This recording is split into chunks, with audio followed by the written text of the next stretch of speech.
மகாமாரியம்மன் கோவில் தீமிதி திருவிழா வெகு விமர்சையாக நடைபெற்றது. ஏராளமான பக்தர்கள் தீமிதித்து நேர்த்திக்கடன் செலுத்தி வழிபாடு.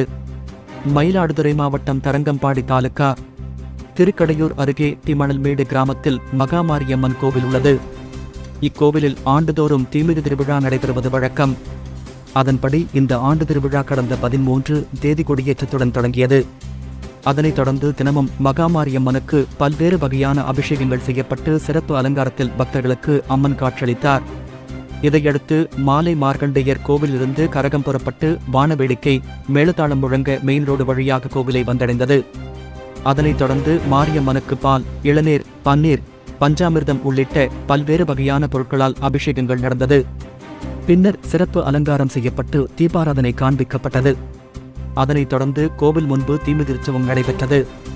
இதில் ஏராளமான பக்தர்கள் கலந்து கொண்டு தீக்குண்டத்தில் இறங்கி அம்மனுக்கு நேர்த்திக்கடன் செலுத்தினர்.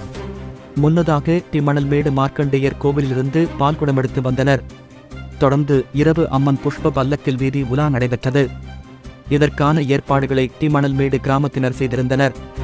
திருவிழாவை முன்னிட்டு பொறையாறு போலீசார் பாதுகாப்பு பணியில் ஈடுபட்டனர்.